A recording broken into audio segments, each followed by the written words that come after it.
Hola, ¿qué tal? Bienvenidos al podcast del Buen Escritor. Hoy tengo el placer de presentaros a una autora que se llama Ana Balín y que estoy encantada de conocerle y de tenerle aquí en el podcast. ¿Qué tal, Ana? ¿Cómo estás?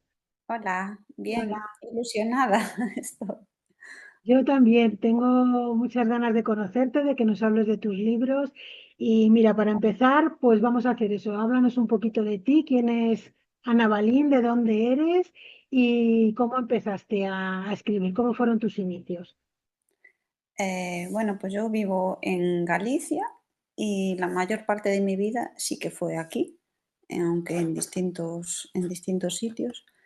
Mis papás son profes y la verdad es que se movieron bastante por toda la comunidad. Y me costó mucho con tanto cambio echar raíces. Yo creo que engarcé con mucha más facilidad con la escritura que con las personas. Eran tantos cambios y además tan drásticos porque pasabas a lo mejor de un pueblo de montaña como Fonsagrada, que es totalmente cerrado, que cuando nieva te puedes quedar 6 meses allí sin poder salir, Así. a sitios de costa más abiertos donde se jugaba en la calle o de pronto a ciudad en un cole urbano de monjas y no mixto, sino solo de chicas. O sea, fueron cambios muy, muy bruscos. Claro.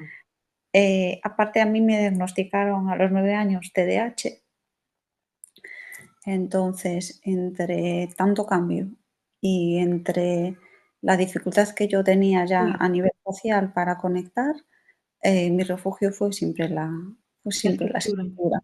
Mm. Claro, porque no Era más conseguías fácil hacer hablarle al papel. amistades, no conseguías hacer amistades y alargarlas en el tiempo, claro, porque si te iban cambiando, pues no podías. No, y además era un proceso de adaptación continua a un También. montón de cosas que yo no estaba segura si me gustaban o no, pero estaba forzada a estar ahí sí o sí. Y entonces yo creo que llegó un punto en que yo no tenía ni siquiera muy claro quién era ni quién quería ser. Ya, Entonces intentaba explicárselo al papel. claro, Recuerdo que mis primeros poemas fueron raros porque con 10 añitos mis primeros versos tenían que ver sobre la identidad propia. Exploraba mucho ese tema porque no conseguía entender ya. dónde encajaba yo en medio de tanto, tanto cambio y de manera tan Claro. brusca. Mm, Te sirvió la escritura de terapia. Sí, me sirvió siempre de terapia. Tengo que decir que nunca fue mi intención publicar, porque nunca lo fue. Mi Sí, intención solo escribías era para ti. entenderme a mí misma. Lo que pasa que luego cuando me hice mamá, sí que es verdad que sentí ese deseo, pero porque quería ver algo que estuviera en papel, Ya, que tuviera un carácter de permanecer, porque quería dejarle un legado a mis hijos. Entonces ahí claro, eh, sí que ya tuve como más necesidad de compartir. ya te Pero animaste a... fue, fue muy tarde, ¿eh? Porque Tardaste. me quedé embarazada en el 2016 y fue la primera vez que escribí algo con intención de publicar. Mm. ¿Y qué género es el que tú sueles escribir? ¿Es poesía siempre o escribes también novela? Pues lo primero que hice fue una novela. Ah, Lo que pasa es que soy muy consciente de que todo lo que hago, aunque sea relato corto o aunque sea novela, siempre tiene un deje poético, siempre. Em, Escribo de una manera muy adaptada a verso. Hay muchos párrafos de la novela que si tú lees parecen como micropoemas que se enlazan unos con otros. ya, Realmente, y es una escritura muy emocional, muy visceral y muy inmediata. Sí que se parece siempre a poesía. La novela, los capítulos son hiper cortos, que son muy, muy cortitos, no pasan de las 2 páginas ninguno, y suceden un montón de acciones y un montón de emociones de manera muy trepidante. O sea que realmente adapto mi estilo a la poesía, aunque yo no quiera, me sale así. claro. No es. ¿Y en qué te sueles inspirar para escribir? eh, en la situación que yo estoy pasando. Cuando Ajá, escribí la novela estaba embarazada y era un acto de absoluta gratitud porque A mí me llegaron a decir que no podía tener hijos. Sí, tuve una experiencia muy traumática a los 14 años. Perdí mi virginidad a la fuerza, no fue voluntario. Y quedé marcada a nivel fisiológico y a nivel psicológico. Claro, Y la verdad es que me olvidé de ese tema por completo, porque asumí que era un no, pero luego en un viaje, cuando conocí al padre de mis hijos, la situación cambió, porque de repente se me despertó el instinto maternal, aunque yo no hubiera estado pensando en eso. Me sometí a tratamientos de fertilidad y fue un milagro, porque realmente vino cuando menos lo esperaba. Y fue muy bonito porque me quedé dormida soñando con mi abuela, que siempre estuve muy unida a ella, y se había muerto hace poquito. Y, y soñé que ella me ponía las manos en la barriguita y la barriguita se me iluminaba. Y yo me desperté con la certeza de que estaba embarazada. Y le dije al papá de los niños, yo creo que ya viene. Y me dice, ¿qué va a venir, mujer? Y yo, que sí, que yo creo que ya viene. Y le hice ir a la farmacia a comprar un test y efectivamente estaba embarazada. fíjate. Entonces, para mí fue como un regalo del cielo. O sea, es que fue Ah, un claro. regalo. Y además yo estaba convencida de que era una niña. Y sí que era una niña. Y dije, uff, ahora que tengo esto aquí y que tengo esta inmensidad tan grande, yo tengo que buscar la manera de expresarle lo mucho que significa para mí que venga. Y fue cuando empecé a escribir la novela que se llama El vals de las hormigas. Quería rendir tributo a tres cosas. Una, a los ritmos, que a mí me parecía que eran muy acelerados en el mundo de los humanos, que parecía que todo tenía que ser ya, todo tenía que ser al momento. Y yo con esa vida que tenía dentro quería como ralentizarlo todo y disfrutarlo Era al más máximo. despacio. Sí. Y entonces estaba asomada a la ventana, estaba en Las Palmas, yo porque mi exmarido es de Las Palmas, y vi pasar una hormiguita por el alféizar de la ventana y dije, jo, ¿quién fuera una hormiga? Mira qué despacito va, qué tranquila, no está nada preocupada de lo que pasa a su alrededor. Claro. Y pensando en esos ritmos, dije, ay, quiero escribir algo que tenga que ver con lo bonito que sería mirar hacia abajo y no siempre por encima del hombro y ver lo que hacen otras criaturas. Después pensé en mis abuelos paternos, que para mí eran el ejemplo máximo de amor, porque se quisieron mucho siempre, y había encontrado unos diarios de mi abuela en el desván. Y entonces, recuperando esos diarios, al leer así fragmentos, había cosas muy bonitas que hablaban del encuentro entre el hombre y la mujer, pero siempre en un punto intermedio entre el cielo y la tierra. Ella lo describía así. Hablaba de la mujer como una garza y del hombre como un toro que se encajaban justo en el medio, en la mitad. Y después también quería, claro, rendir tributo a la maternidad. Entonces inventé esa historia así toda loca y se Bien, la dediqué a ella. De claro. hecho, se la leí, la primera vez que se la leí es imposible que ella se acuerde porque tenía un mes y la tenía mamando y yo le estaba leyendo mi libro Leyendo. que acababa de salir del horno. Claro, Sí, claro, qué bonito. Vale, sí. pues muy bien, como nos has empezado a hablar ya un poquito del libro, enséñanoslo y nos sigues hablando de lo que nos quieras contar. Pues ese sí que no lo puedo enseñar porque Ese es el que no tienes. ese es el que Ah, me quedé sin ejemplares, sí. Los que te vale, puedo pues enseñar son los poemarios, eso sí. fenomenal. Te voy a decir una cosa, antes de enseñar ese, como nos has hablado del otro y es precioso, te voy a pedir que me pases, si la tienes a mano, una foto de la portada y así la voy a enseñar y cuando tú hables del libro voy a poner la portada para que todos la vean y se familiaricen con ella y la pidan, pues ahora nos dirás dónde se pueden comprar y todo eso. Así que vamos a pasar al segundo entonces.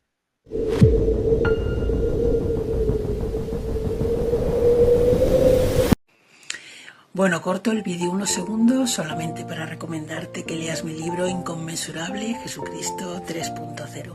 Es la vida de Jesús traída a nuestros días, como si Jesucristo naciera ahora. ¿Qué pensaría? ¿Cómo viviría? ¿Qué nos enseñaría? Es un libro que he escrito con mucho respeto y mucho cariño, estoy segura de que te va a encantar. Así que dale una oportunidad y cómpralo en Amazon. Y ahora sí, os dejo seguir viendo la entrevista. Gracias. El segundo es este. Ajá. Este es muy triste, tengo que decir que es muy triste. Este se llama La muerte de Alicia o El ocaso. Tiene un título muy, muy, muy pensado. Este me vino cuando nació Leo, cuando nació mi hijo pequeño. Cuando nació Grecia estábamos los dos muy emocionados, papá y mamá, pero éramos padres primerizos y estábamos realmente asustados. Y yo creo que ninguno de los dos estuvo a la altura para apoyarse el uno al otro. Yo me sentí profundamente sola, tengo que decir que me sentí profundamente sola. Él rectificaba cada acción que yo hacía, que le daba mal de mamar, que no la cogía correctamente, que no le cambiaba bien los pañales.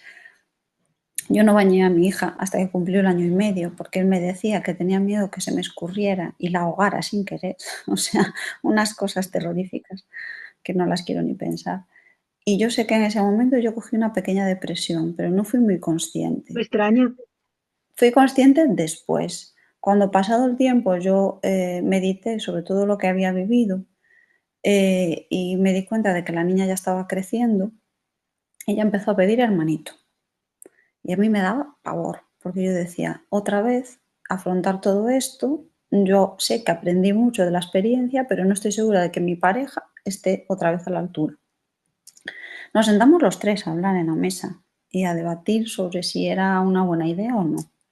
Y al final nos lanzamos a la aventura. Y realmente lo que pasó es que no estuvo a la altura. Me prometió que no me iba a dejar sola y realmente no me dejó sola en un sentido literal. Pero el niño nació en julio, era pleno verano y él se marchaba por la mañana de casa a las 8:30 y no volvía hasta las 9 de la noche. O sea, no, la presencia que yo necesitaba realmente no la tenía. Por la noche me dejaba sola igualmente, porque me levantaba yo a darle de mamar al niño, ni siquiera era un apoyo de estar, aunque no pudiera hacer lo que yo hacía. Dejó de dormir conmigo, ¿Que entonces le molestaría a lo mejor los llantos del niño o algo? yo Ay, estaba madre. aferrada a un bebé al que tenía que entender a través de sus llantos y poco más, no tenía con quién hablar. Estaba aislada porque llevaba mucho tiempo sin hablar con mis papás, porque hubo una disputa y él me hizo escoger entre mis papás y él, o sea, fue una cosa tremenda. Y un día que me levanté, no había nadie en casa. Yo me di cuenta al mirarme al espejo que llevaba 3 días sin comer, 3 días sin dormir y 3 días sin ducharme, o sea, una cosa tremenda, y colapsé. Y cuando él llegó a casa, yo estaba tirada en el suelo llorando y el bebé dormido en la cuna. Y le dije, no puedo más. Terminé ingresada en un sanatorio y estuve ahí una temporadita. Y cuando volví a mi casa, abrió la puerta una niña que yo te juro que no reconocía como mi hija. Me pareció un nivel de madurez y un nivel de crecimiento el que había tenido mientras yo estuve ingresada, que para mí no era mi pequeñita. ¿Cuántos Era, años tenía? pues en ese momento tenía 6 y ahora va para 10. O sea que... Ya.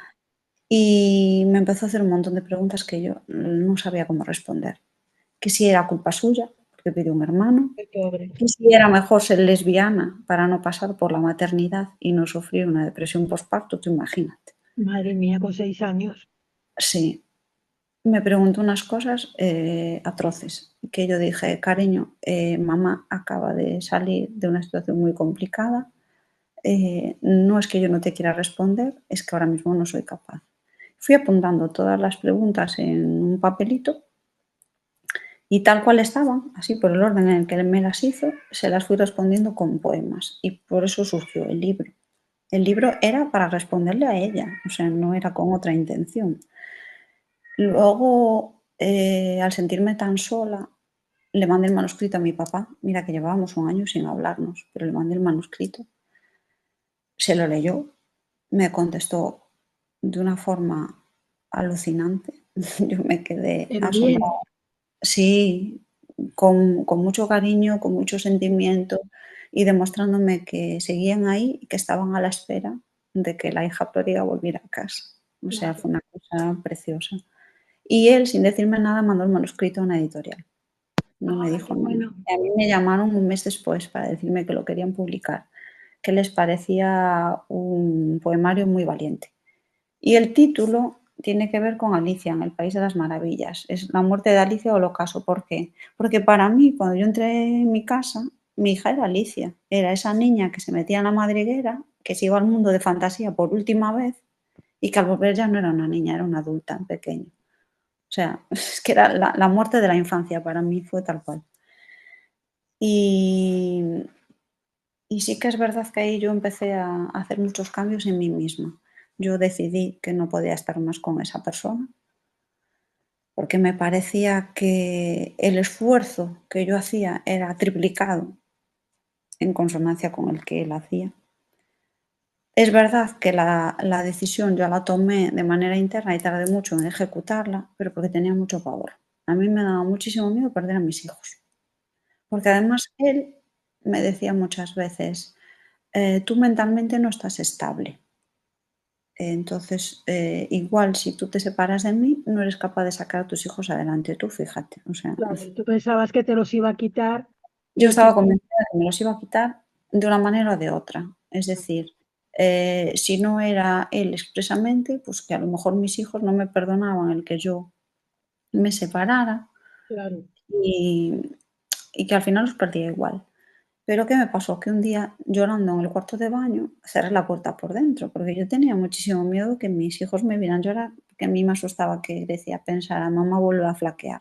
ya, Pero mi hija es muy lista y cogió una moneda y abrió desde fuera con la moneda y fíjate, entró y sin decir nada se sentó a mi lado y me dice, mamá, es que yo ya no te veo sonreír y yo te quiero ver sonreír. ¿Por qué no te separas de papá?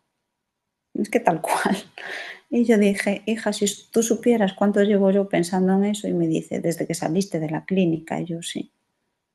Y con el apoyo de ella, pues yo tomé la decisión. Es verdad que a veces ella eh, sueña con la idea de volver a tener una familia que ella entiende como normal, pero estamos mucho mejor. Estamos mucho mejor. Los lazos ahora entre madre e hija son muy diferentes porque se viven desde la libertad claro.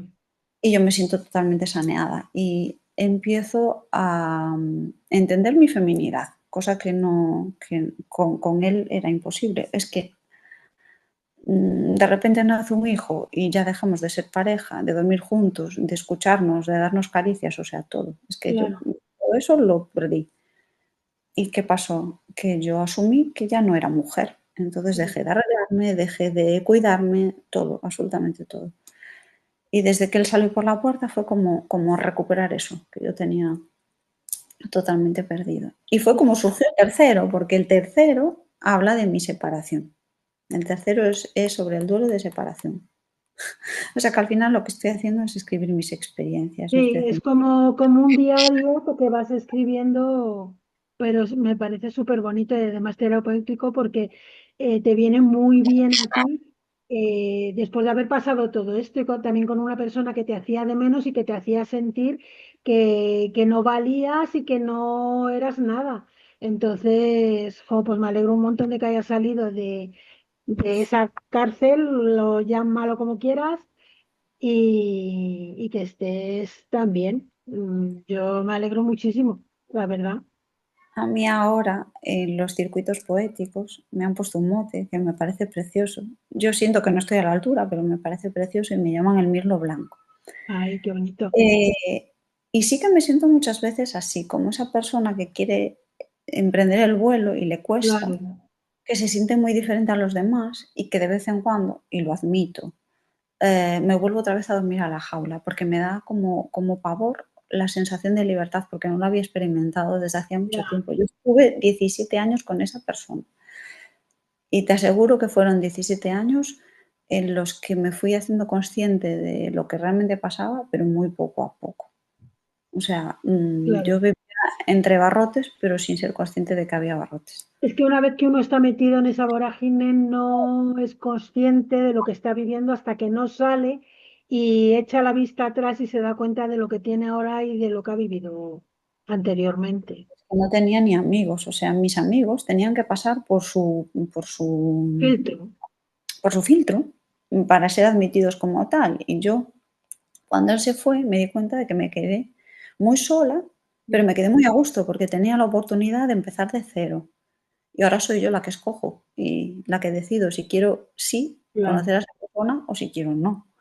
Y no tengo ninguna obligación. Entonces es, una sensación que a Ya veces te da entiendo. vértigo, porque da vértigo, pero también da empoderamiento, la Claro. verdad. Y Sí con que tu da. niño también, él también lo entendió que te separaras y todo, es muy pequeño. Él ahora tiene 4 años y 4, es cuando pequeñito. cuando nos separamos tenía 2. Ahora empieza a cuestionarse cosas y pregunta porque, el papá volvió a su sitio de origen, volvió a Las Palmas, y entonces pregunta: "¿Por qué papá, vive tan lejos y hay que coger un avión para verlo?". O me pregunta: "¿Cuándo le levantas el castigo a papá para que vuelva a casa?". O sea, no Pobre, no lo asume todavía.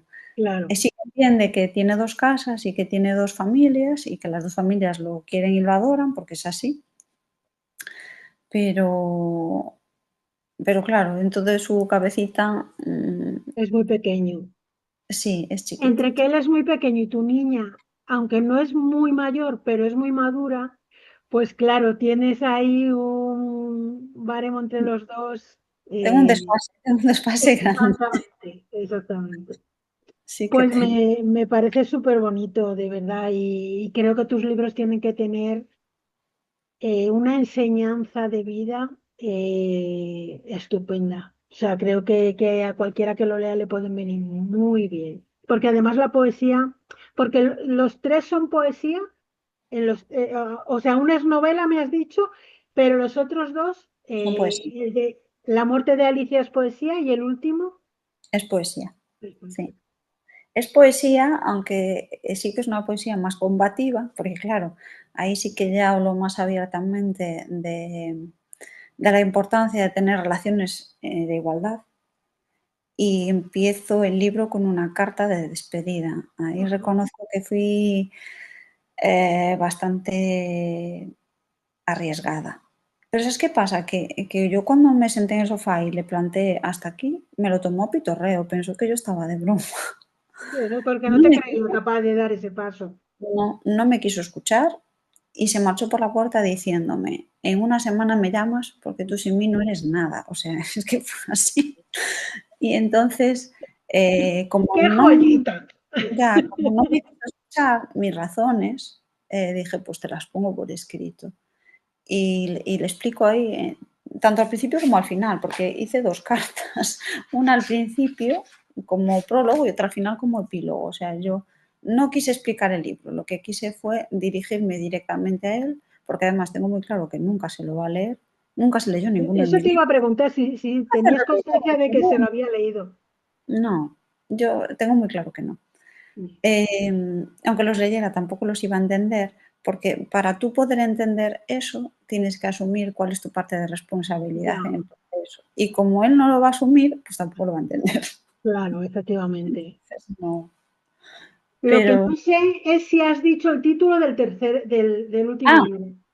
se llama En las latitudes de un miedo políglota. Es un título particular, sí. Porque realmente cuando él se marchó yo me sentía así, como si estuviera colocada en una frontera y tuviera que asumir muchísimos miedos. Yo creo que es el mayor enemigo que podemos tener a día de hoy. El miedo que se te mete dentro, que Sí, habla cualquier idioma, que da igual de qué raza seas, de qué sexo, de qué identidad sexual, porque te va a atacar igual. claro. Y mi hija fue la que me hizo la portada y la verdad es que fue muy inteligente, porque aunque el título solo habla de miedo, ella en la otra parte puso la contrapartida. Yo le llamo esperanza, pero ella le llamó valor. Ella fue más explícita. Hay una escalera, no sé si se ve, en el medio. Sí, Hay una escalera, sí. Por encima de la cabeza de la mujer se ve una escalera. Ella dice, la mujer sube la escalera, se coloca arriba, ve el mundo con perspectiva, que era lo que tú no tenías con claro, papá, es que me lo dijo tal cual. Y desde ahí, como no escucha otras voces que le dicen lo que tiene que hacer, pues escoge voluntariamente lo que va, a dónde va a ir. claro. Mi hija Qué es muy lista, bonito. Ya te digo, sí que es con muy lo lista. pequeña que es, qué bonito. Mm, Pues bueno, después de lo que nos has contado, solo te puedo decir que me alegro un montón de que estés bien, de que tengas a tus niños gracias. y me pareces una mujer súper valiente y bueno, pues que a partir de ahora todo va a ser subir esa escalera y ver todo desde arriba Ojalá. y seguro que sí. Bueno, pues continuando con los libros, ¿dónde los podemos comprar, Ana? En principio están en cualquier librería. Lo que pasa es que la novela sí que es más complicada de conseguir porque cuando tú la pides la imprimen específicamente para ti. Ah, Entonces tarda bastante en llegar. ok. Pero bueno, hay una opción que es cogerla en digital, que está en la plataforma de Bucólicos y a mí casi me gusta más porque reconozco que cuando yo hice la novela fue una coedición, no me la corrigieron demasiado bien, yo no quedé muy contenta.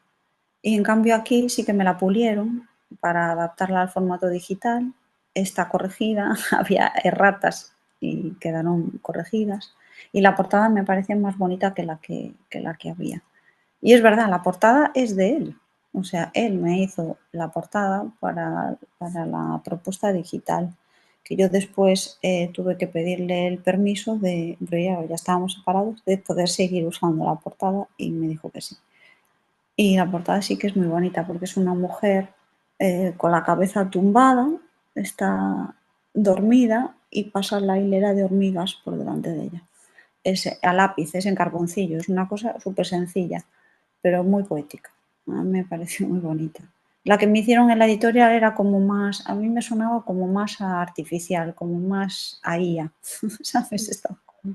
Sí, no me gustó mucho. Vale. ¿Y en Amazon tienes tus libros o no los has subido a Amazon? Sí, También los... En Amazon están y luego yo, Vale. el que quiera, eso ya, el que quiera, me los puede pedir por el Instagram, que yo hago envíos a cualquier sitio y así van dedicados. A mí me gusta mucho cuando me los piden dedicados, como que me emociona. Sí, la verdad que sí que hace ilusión. Te Que genera como un vínculo con esa persona porque sabes que si te lo claro, está pidiendo de esa manera es porque realmente se lo va a leer. claro, sí, es Sí. verdad que hace ilusión. ¿Estás escribiendo algo ahora, Ana? ¿Tienes alguna cosa, algún proyecto entre manos? Yo nunca paro de escribir, si te soy sincera. Cuando llegó a mis manos el último libro, que salió en septiembre, yo ya tenía escrito otro poemario entero. Fíjate. Todavía no sé qué voy a hacer con él. Ahí sí que reflexiono sobre el mote que me pusieron y entonces es una especie de diálogo que podría surgir, es muy raro, ¿eh? Un diálogo que podría surgir entre las aves y Dios. Entonces ahí estoy hablando, Perdona, no te he oído entre las aves. y Dios, Ay, Dios. estoy reflexionando sobre mi espiritualidad porque con todas las cosas que viví y que me pasaron, reconozco que perdí mucho la fe. Entonces era como un intento de recuperar la necesidad de creer en algo. Sí que Claro. dejé de creer. Espera, es que Bueno, fueron yo creo que golpes todos hemos pasado un poco por ese momento. de crisis de fe, sí, está claro. Sí, sí, aunque bueno, considero que al final terminamos todos volviendo un poco a la creencia, ¿no? Porque no queda otra. De alguna manera, ¿no? No todos de la misma, evidentemente. Pero sí, sí, la crisis de creencia de Dios, yo creo que hemos pasado todos por esa, queramos o no. Muy bien. ¿Y para cuándo tienes idea de publicarlo o no? De momento no entra en tus planes. Aún estoy con la promoción de este Ah, y Grecia tiene muchas ganas de hacer un cuento infantil. ¿no? De hecho, tiene la idea. Sí, porque ella estuvo muchos años en clases de ballet y había una niña que estaba con leucemia con ella. Y la verdad es que estaba muy afectada Grecia no entendía muy bien por qué tenían que pasar esas cosas y menos Claro. a una personita pequeña. Donamos el pelo, yo ahora siempre lo tengo corto porque cada vez que me crece siempre me lleva a la peluquería a donar para las pelucas Claro. y quiere hacer un homenaje, entonces quiere escribir un libro que se llama Pelo, Nube, Rosa. Es la idea de una niña que tiene un pelo que va creciendo a medida que sueñas, un pelo hecho de sueños, genera envidia en el colegio y un día pues se lo cortan y la dejan calvita. Y entonces se alimentan de sus sueños, pero luego se dan cuenta de que la niña enferma y se arrepienten y quieren ayudarla otra vez a recuperarse. Y lo que quiere es que hagamos eso y que los fondos que se recauden, que sinceramente no creo que sean muchos, pero a ella le hace ilusión, vayan a la ayuda de cáncer. Qué sí, bueno, de qué cáncer bonito. infantil. La verdad es que me parece una idea muy bonita y ella Sí, la quiere ilustrar y quiere que escriba yo la historia. Entonces, bueno, en algún momento nos pondremos a ello. pues sí, claro que sí, es muy bonita la idea. Bueno, pues ya te voy a hacer la última pregunta. ¿Tú crees que a día de hoy se puede vivir de escribir o lo ves muy difícil? Ah, yo creo que en mi caso lo que me pasó fue que el miedo me paralizó y que tardé mucho en empezar a compartir. De hecho, todavía tengo momentos de duda y de pavor cuando estoy delante del micro. Y mira que me encanta, porque me gusta muchísimo ver las reacciones de las personas cuando yo recito, porque mis poemas son muy raros, son bastante diferentes a lo común. Pero si uno empieza desde abajo y tiene el convencimiento y tiene el tesón, yo creo que sí que se puede. A pesar de que en España estamos en un terreno en donde el arte se apoya muy poco y no existe carrera de escritor como en otros países. Pero la fuerza común yo creo que ayuda. Entonces, todas estas cosas que yo ahora estoy haciendo y que para mí eran impensables, o sea, hacer todas estas entrevistas, conectar con una comunidad de escritores, de músicos, de pintores, cuando juntas las sinergias salen cosas increíbles. Yo creo que sí. Yo tengo esperanzas de conseguirlo, a pesar de Sí, todo. no, yo siempre yo lo digo a todas, digo, yo hago esta pregunta porque en el fondo considero que algún día daremos el pelotazo, con lo cual, pues acabaremos viviendo de esto y estoy segura de ello. Hay que creer, sobre todo creer y confiar. Bueno, Ana, pues nada, nos quedan 2 minutos. Solamente si hay alguna cosilla que no te haya preguntado y que quieras aprovechar, pues tiene que ser muy breve porque si no se nos corta. Vale. Le quiero mandar un mensaje a Grecia. Quiero que siga siendo como es, que siga acompañándome a los micros y que siga recitando, porque ella también hace sus poemas, son pequeñitos, pero son preciosos, mezcla sus ideas y sus creencias con la mitología griega, que me parece espectacular. Yo lo creo. Mm, Y es nuestro punto de encuentro. Cuando yo la llevo a hacer mis cosas, que de repente se convierten en sus cosas, somos mucho más que madre e hija, somos amigas. Y a mí eso me parece Claro, maravilloso. muy bonito. Pues desde aquí le mando un beso a tu hija, Grecia, y a Mm, tu niño también, y a ti te digo pues que te deseo muchos éxitos, que estoy segura que los vas a tener. Y lo que te he dicho antes, porque considero que es una metáfora muy bonita, ¿no? Lo de ir subiendo la escalera y ir viendo pues todo lo que tienes alrededor tan bonito y bueno, lo que ha quedado atrás, pues que allí se quede y solamente que sirva para aprender y para seguir avanzando en la vida. Así que nada, te mando un beso y muchas gracias por todo. A Bonita. ti. Cuídate mucho. Hasta otro rato. Chao.